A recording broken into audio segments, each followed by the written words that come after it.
کالا باغ کے لیے ہم نے اپنے سفر کا آغاز ضلع تلگنگ چکوال کے آخری گاؤں کوٹگلہ شریف سے جلال الدین شاہ اور میں نے موٹر سائیکلوں پر کیا۔ راستے میں وسیع عریض سرسب ہموار علاقے سے گزرے ہم اور دریائے سواں کے کنارے ضلع چکوال کی آخری آبادی شاہ محمد سے گزرے اور دریائے سواں کے پل کو کراس کرتے ہوئے ضلع اٹک کے پہلے گاؤں تراپ میں داخل ہوئے اور 30 کلومیٹر کا سفر طے کر کے انجرا پہنچے۔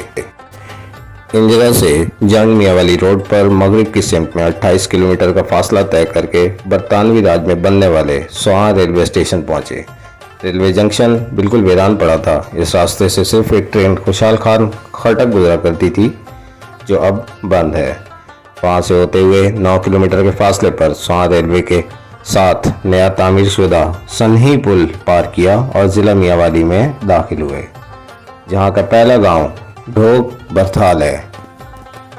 ضلع میاں والی میں داخل ہوئے تو ہر طرف سلسلہ کوہ پوٹھوار کے وسیع درمیانی درجے کے پہاڑ پھیلے ہوئے تھے۔ سنی پل سے 4 کلومیٹر کے فاصلے پر پیر پہائی نامی گاؤں پہنچے، جہاں کالا باغ ڈیم بنانے کا پروجیکٹ شروع ہوا تھا جو سیاست کی نظر ہو گیا۔ عوام کا پیسہ ضائع کیا گیا۔ ڈیم کے لیے جو رہائشی کالونی بنائی گئی تھی ایک جنگی تباہ شدہ شہر کا منظر پیش کر رہی تھی۔ آگے چلے اور ڈیم کے مقام پر گئے۔ اس مقام پر نہ صرف پنجاب بلکہ ملک کا سب سے بڑا برساتی دریائے سواں اور دریائے سندھ آپس میں ملتے ہیں۔ دریائے سواں راولپنڈی سے شروع ہوتا ہے اور پیر پہائی کے مقام پر آ کے ختم ہوتا ہے۔ ہر سال بارش کا لاکھوں کیوسک پانی دریائے سواں سے دریائے سندھ میں شامل ہوتا ہے۔ ڈیم نہ ہونے کی صورت میں ضائع ہو جاتا ہے۔ اس مقام پر ضلع اٹک، چکوال اور صوبہ خیبر پختونخوا آپس میں ملتے ہیں۔ کالا باغ ڈیم ضلع میاں والی کالا باغ میں چھوٹا سا گاؤں پیر پہائی دریائے سندھ پر ایک مجوزہ ہائیڈرو الیکٹرک ڈیم ہے، جس پر 40 سال سے زائد عرصے سے نسلی اور علاقائی بنیادوں پر شدید بحث ہوتی رہی ہے۔ اگر یہ ڈیم بن جاتا تو 3600 میگا واٹ بجلی پیدا کر سکتا ہے اور یہ ملک میں سیلاب کے دائمی مسئلے اور متعلقہ پانی کے بحران کے ممکنہ حل کے طور پہ بھی استعمال ہو سکتا ہے۔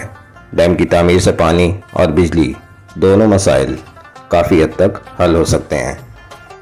ڈیم سائٹ پر تصاویر بنائی جہاں بڑی مشینری اور ریک کو زنگ لگ چکا تھا۔ بہت اچھا تفریحی مقام ہے۔ یہاں پر اکتوبر سے مارچ میں ہی آیا جائے تو موسم زیادہ گرم نہیں ہوگا۔ جاتے ہوئے کھانا، کیمپ اور ضروری اشیاء ساتھ لے جانا لازمی ہے، کیونکہ یہاں آرام کا کوئی خاص انتظام نہیں۔ یہاں پر کچھ تفریح اور قیام کے بعد کالا باغ شہر کے لیے روانہ ہوئے۔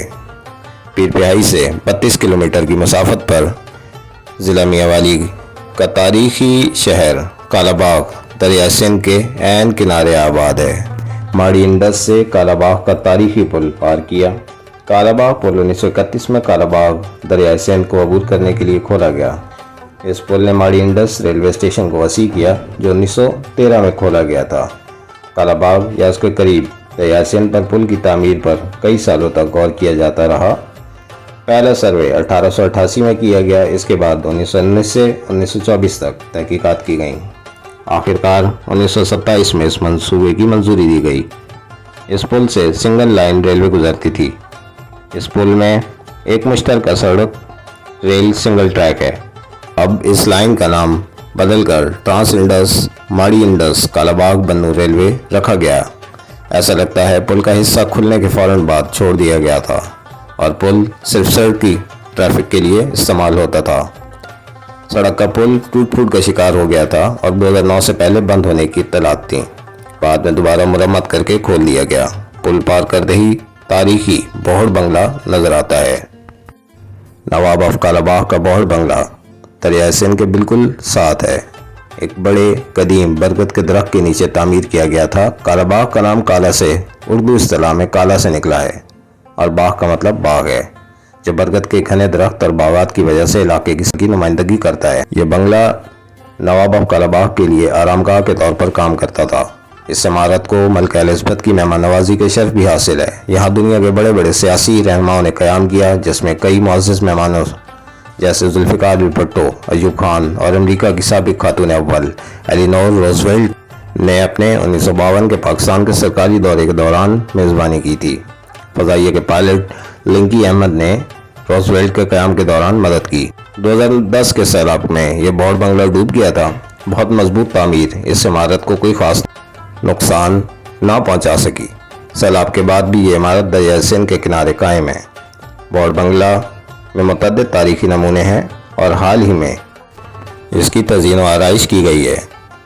دیگر متعلقہ عمارتوں میں کالا باغ قلعہ اور پیپل بنگلہ بھی شامل ہیں۔